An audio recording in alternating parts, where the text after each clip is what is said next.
Doctor Reddy और HCL take यानी IT और फार्मा स्टॉक्स। और देखिए सतपुते जी भी डिवीज की बात कर रहे थे। अच्छा, औरों के नंबर्स अच्छे हैं, उसके ऊपर भी आगे आएंगे, लेकिन शुभम जी आपको पहले मुझे बधाई देनी थी।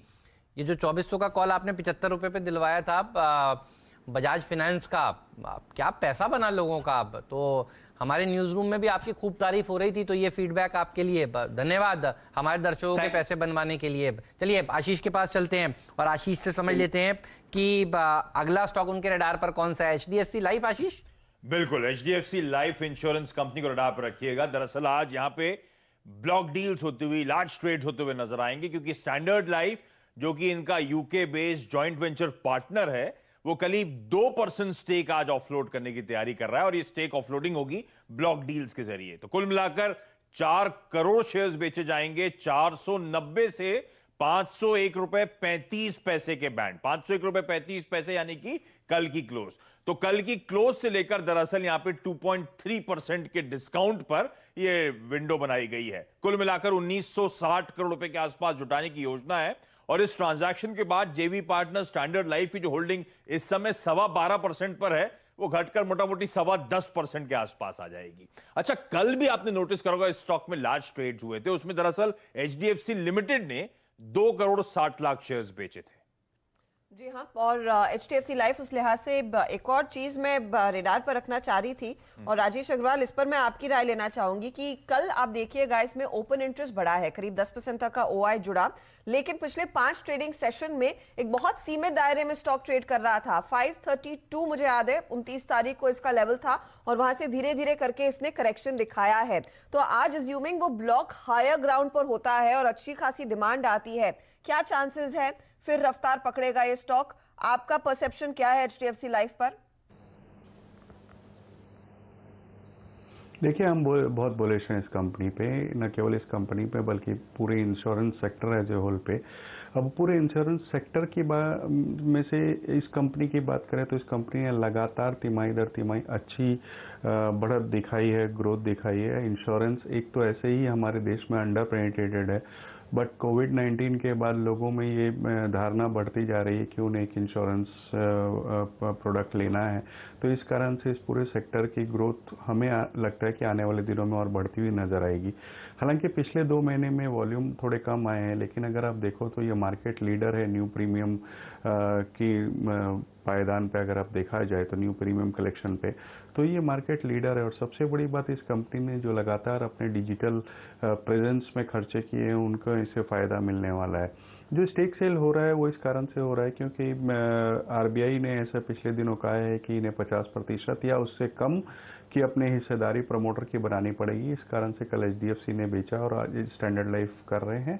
हालांकि ये समय सीमा उनके पास दिसंबर तक की थी, बट अभी वो कर रहे हैं। अब कल की अगर आप प्राइस एक्शन देखो तो नीचे के लेवल से बढ़त लेकर के स्टॉक ने अपने ऊपरी दायरे के आसपास की क्लोजिंग करी, तो जो वो अपने आप में दर्शा रही है कि इतनी बड़ी सप्लाई उसने अब्जॉर्ब कर ली और उसके बाद भी बाजार का जो विश्वास है वो बना रहा। आज मुझे लगता है कि एक बार ये ब्लॉक डील हो जाए, उसके बाद ये कम से कम मेरे ख्याल से 550 रुपया तक आने वाले दिनों में बिल्कुल हो सकता है। बात है, तो इसके ऊपर राय हम तब लेंगे पर टेक्निकल चार्ट्स पर, जब ये ब्लॉक होता हुआ आपको दिखेगा, क्योंकि प्राइस किस भाव पर हो तो वो इंपॉर्टेंट होगा। तो एक फ्रेश व्यू उस समय लेंगे अपने टेक्निकल मेहमानों का, लेकिन जिनके नतीजे आ चुके हैं उनके ऊपर बात कर लेते हैं। अगला शेयर है आशीष के रडार पर औरोबिंदो फार्मा। आशीष बताइए।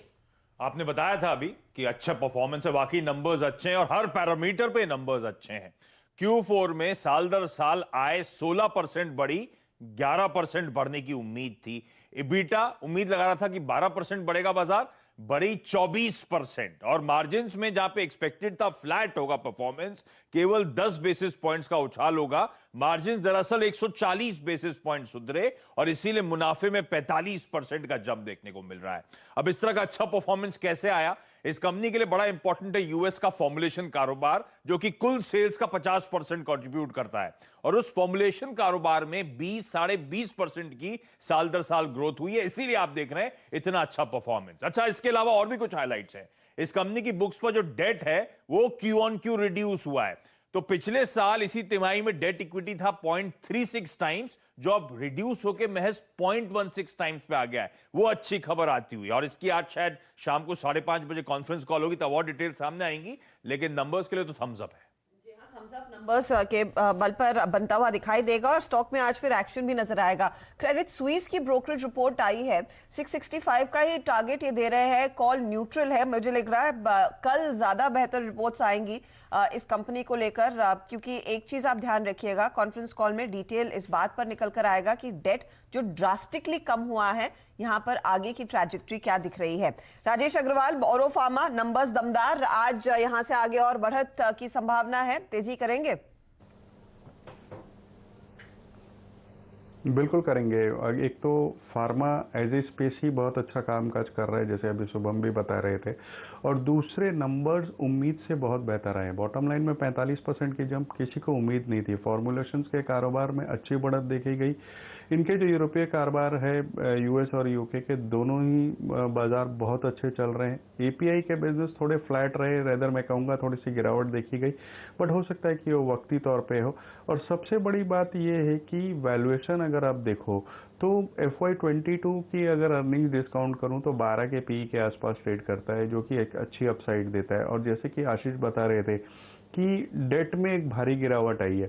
अगर डेट में ये गिरावट आई है, वैल्यूएशन इतने सस्ते हैं, नंबर्स इतने बेहतर शानदार आए हैं इतने खराब माहौल के बावजूद, तो ऐसी कोई कारण नहीं बनता कि जिसमें इसमें बुलिश नहीं हुआ जाए। और सबसे बड़ी बात अगर आप देखें तो 22 ANDA इस तिमाही में क्लियर हो गए हैं, वो भी अपने आप में एक बहुत बड़ा पॉजिटिव है। मैं समझता हूँ इसमें आने वाले साल भर के टारगेट 900 रुपए के आसपास रखकर इसमें खरीदारी बिल्कुल करनी चाहिए। तो साल भर का नजरिया रखिए, 900 रुपए का भाव औरों में देखने को मिल सकता है। टेक्निकल चार्ट पर शुभम बताइए कैसा नजर आ रहा है औरो फार्मा? हेमंत जी, इनफैक्ट कल अगर हम देखें तो कल का प्राइस एक्टिविटी काफ़ी पॉजिटिव था, और मुझे लगता है कि यहाँ पे अगर हम थोड़ा सा पोजिशनली तौर पे देखें तो जो प्रीवियस स्विंग हाई है जो लगभग 820 के लेवल के आसपास है, मुझे लगता है कि वो भी रिटेस्ट होता हुआ दिखेगा। तो एक स्ट्रॉन्ग सेक्टर और स्टॉक भी काफ़ी स्ट्रॉन्ग परफॉर्मेंस यहाँ पे दिखाया है पिछले कुछ समय से।